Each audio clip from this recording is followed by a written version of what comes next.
3 million years later. We call that courage. We call it protection. We call it humanity. But here, it was simply survival. Raw, violent, beautiful.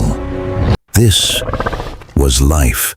Before we became human, something was already watching her. Not from the open grass, not from the trees, from somewhere lower, closer, silent.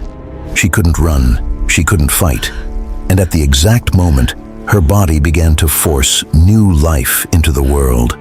Something moved. The grass didn't bend from wind. It shifted with intention.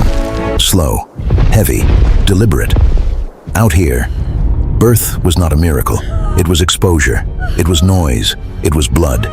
And in a world where everything hunted weakness, birth was an invitation. 3 million years ago, the East African savanna did not forgive hesitation. It stretched endlessly in every direction, golden grass burning beneath a merciless sun. No walls, no shelter, no safety, only distance, only heat, only the constant possibility that something had already seen you long before you saw it. She had been slowing for nearly an hour. The others noticed.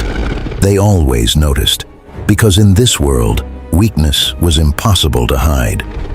The older females moved closer. One male drifted toward the rear, another scanned the horizon. No words, no language as we know it. But communication was everywhere, in posture, in eye movement, in stillness. She collapsed beneath the only acacia tree for what felt like miles. Her breathing changed immediately. Deep, uneven, violent, labor. And suddenly, the entire group understood. This was the worst possible place, because birth in this world was catastrophe. Long before hospitals, long before walls, long before warmth and safety. A female early hominin giving birth was one of the most vulnerable creatures alive. Her body immobilized, her breathing loud, the smell of blood unavoidable, pain impossible to silence. And predators had learned this, not through reasoning, through repetition, through pattern, through countless generations of noticing that when these upright creatures made certain sounds, something helpless usually followed. The male nearest her bent down and picked up a fallen branch, long, dry, heavy enough to swing, crude, but better than empty hands. Then the grass moved, closer. Everyone froze. A younger male stepped sideways, gripping a jagged stone. The females tightened their circle. The laboring mother cried out, a sound raw enough to cut through the heat itself. And something answered. Not with a roar, not with footsteps, with silence. Then, movement, a shape, low, sliding. At first, it didn't even look alive, just a darker distortion moving through yellow grass. Then sunlight touched the scales. One of the older females jerked backward.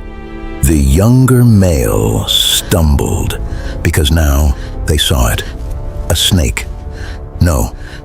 Much larger than any snake they had ever seen.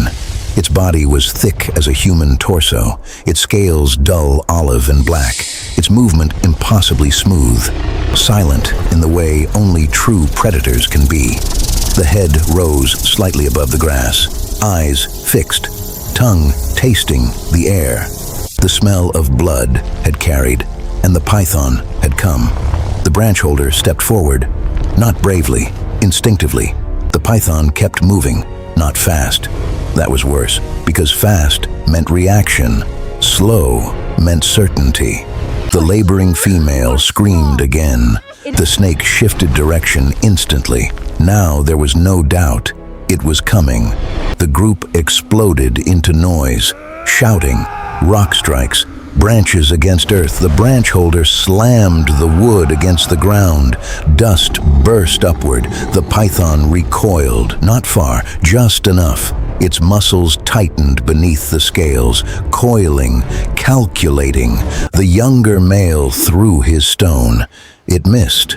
The python flinched, then held, watching.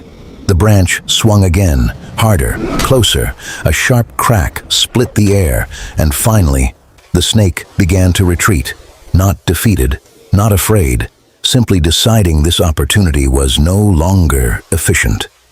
Its body disappeared back into the grass in long, silent waves. Gone, but nobody relaxed, because survival had taught them something brutal. When one predator leaves, another often follows.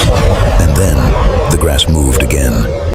This time from farther out, higher, heavier, different. The branch holder froze, because this movement did not slide. It pressed, bent stalks downward, advanced in straight lines. And then came the sound, a deep breath, a rumbling exhale, low enough to feel before hearing. And suddenly, everyone understood. The python had only been the warning. The real danger had just arrived. The lion moved closer, not fast. That was what made it unbearable. Every step felt intentional. Every second stretched. The branch holder stood between the predator and the tree, chest heaving, hands shaking around splintered wood. He was exhausted, terrified, and completely aware that if the lion chose to commit, he would die first. The others knew it too. No one moved. The air itself felt frozen. Then, the laboring mother screamed, a sharp sound unlike the others. The oldest female dropped to her knees instantly. Her hands moved quickly, instinct older than memory. The younger females leaned inward, protecting, shielding. The branch holder didn't dare look back. He couldn't, because the lion had lowered its head again. Closer now. Close enough to see the scars around its muzzle. Close enough to smell its breath. Rotten meat, heat, predator. He took another step, then another. The younger male beside him trembled visibly. A stone slipped from his hand, hit the ground. The lion's eyes shifted instantly. Tiny movements mattered. Weakness mattered. Everything mattered. Then the lion crouched, and the entire group understood. This was it. The branch holder screamed first, a desperate, guttural explosion. He raised the broken branch high. The others joined him. More noise, more dust, more movement. But this time, the lion did not stop. It lunged, not a full charge, a violent explosive burst, fast enough to collapse distance instantly. The younger male fell backward. The branch holder swung wildly. The lion twisted past the strike. Too fast, too precise. The branch glanced off its shoulder, meaningless. And then the lion was inside the circle. Chaos. Bodies scattered. Screams erupted. Dust blinded everyone. The oldest female threw herself over the laboring mother. Another male rushed sideways, striking with a jagged stick.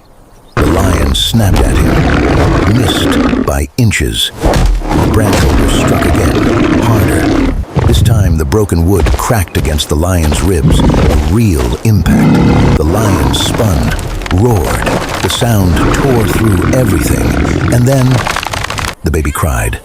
Small, thin, impossible. For one frozen second, everything stopped. Even the lion. The sound was unfamiliar, unexpected, wrong. The lion hesitated. The branch holder saw it and acted. He slammed the shattered branch directly toward the lion's face. Not elegant, not accurate, but enough. The lion recoiled, just slightly. That was enough. The others surged. Not courage, momentum, panic, weaponized. Stones flew, branches swung, bodies screamed. Dust swallowed the scene. The lion backed away, one step, then another, still growling, still deciding. But now the cost had changed. This was no longer helpless prey. This was unpredictable resistance, and predators hate uncertainty. The branch holder stood shaking, barely able to remain upright. The broken weapon hung useless in his hand. The lion stared. The baby cried again, and something in the predator shifted. Not fear, calculation. The numbers no longer worked. The lion turned slowly, dignified, controlled. A king refusing a bad investment, and disappeared into the grass. But nobody celebrated, because everyone knew one brutal truth. Predators leave, then come back,